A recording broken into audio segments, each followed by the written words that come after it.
Yo, what's going on, everybody? It's your boy Naruto Explain here, bringing you guys another Boruto Naruto Next Generation discussion. And today, I want to talk to you guys about something that Boruto Chapter 76 just casually dropped into the story that deserves a lot more focus, which is we have foreshadowing that things are about to take a turn for the more chaotic in ways that we have not been expecting. In fact, we have evidence that Kishimoto is setting the stage to subvert our expectations as readers, because while we've been busy focusing on how Boruto versus Kawaki in the near future looks like it's being set up, with Kawaki calling out Momoshiki after he learned Boruto can speak to Momoshiki telepathically, we got another major reveal in the chapter regarding Code, which is the fact that Code might very well already be inside the Lane of Fire. Now to restate, I think Code is in the Lane of Fire and not in the Leaf Village itself, because otherwise his chakra signature would have been detected by now by one of the Konoha sensors who reported to Ino and use all that advanced equipment that they do. However, based off of what we've seen with Code in the past, we know that Code, while he does have his idiot tendencies, and the boy does have idiot tendencies, both things can be true. He can have moments of brilliance and he can also be an idiot. Code does have the ability to think a few steps ahead in order to use the element of surprise, and he knows all too well as anyone right now that he needs to be careful with how he proceeds going after Boruto or Kawaki, especially while they're inside of Konoha territory. Konoha has Ada right now, and at any moment she can cut on her Senrigan to spy on Code, so time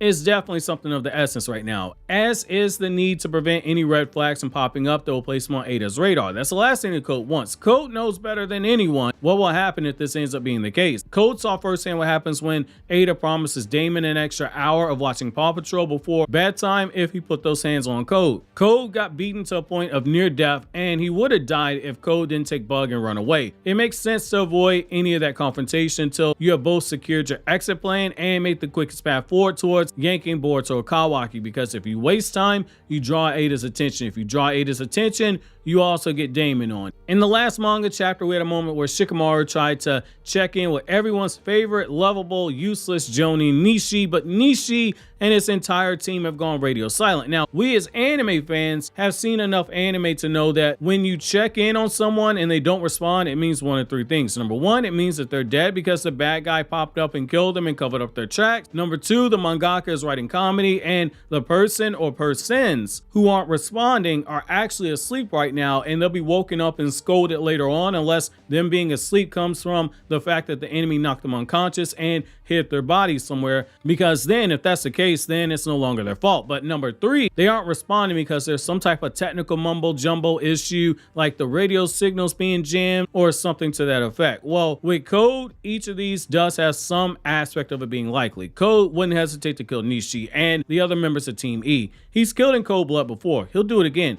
If he knocked any of them unconscious so as to hide his movements, or he's keeping them alive with claw marks planted onto them so he can do what he did last time with Shikamaru and use them as a way to get into Konoha before anyone noticed this and then make a mad dash towards Boruto Kawaki, I'm not going to be surprised at that either. Now, number three, the only way that works is if Bug is revealed to have been kept alive because he has some type of jutsu or technology that can block transmission of the Yamanaka clan's hidden jutsu, which isn't crazy considering it's a hidden jutsu, meaning it can be learned by anyone not in the clan so long as the jutsu is taught to them, which means by extension, counters to the jutsu can actually be used or created if one has knowledge of how to do the jutsu, how it actually works. And there's a lot we don't know about Bug, but what we do know is that Code has its reasons for keeping him alive. Now, you might be asking, why would Kishimoto potentially be writing Code right now when there's clear setup for Boruto and Kawaki having a falling out in the future? And we have Momoshiki low-key confirming that the vision Boruto saw with Kawaki as part of the near future, where Momoshiki saw that he gave him that prophecy. Well,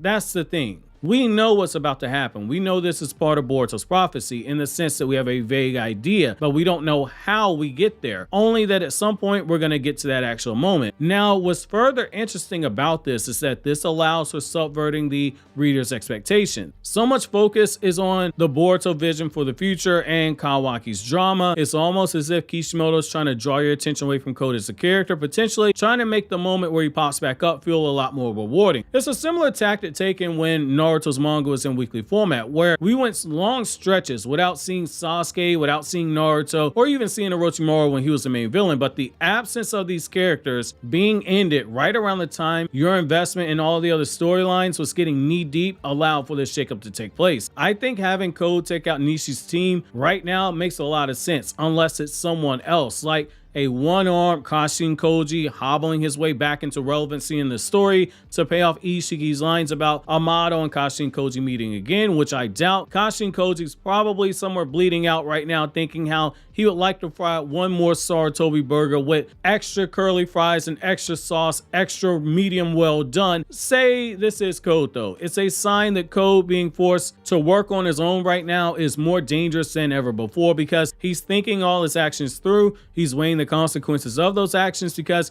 he knows he's only going to get one shot to use those 10-tailed soldiers before the element of surprise is taken, and that shows character growth for Code. It also shows that his time with Ada wasn't just him simping over her. He learned the value of patience when working with her, where she waited until the right time to tell him to go after Kawaki, and she gathered intel in the process. It's the same thing here, but also it seems as if Code has gained intel on Ada. Why would he wait until he knows that she's in Konoha to make a move? You might be asking that. Why not make his move to snatch Boruto Kawaki when she's on her way there and not when she's actually there? It's because it was something that would have already been expected. She expected Code to either be in hiding because he's too scared to go after Kawaki, or to be dumb enough to go after Kawaki when she and Damon haven't actually reached there yet. However, by waiting until she's already inside of Konoha, Code now gets to cash in on the fact that Ada has a short attention span, and she isn't paying attention to Code right now, and that's huge. Ada said herself more than once that she has a short attention span, and we've seen for ourselves that her mind is one-tracked when it comes to Kawaki, to the point where even Sarda found it annoying that the only thing she's thinking about is her love for Kawaki. Code is making his move right now when she isn't paying attention, but there's a short window to be effective. Eventually, Shikamaru is going to ask Ada or someone else to verify Nishi's location, and Code is public enemy number one. Is he using the 10-tailed soldiers as a diversion when he does make that move, so as to preoccupy the Hokage and Damon? That does leave open the door for snatching Boruto and Kawaki. Neither of them would sit still if Code raised a fuss with all those soldiers, and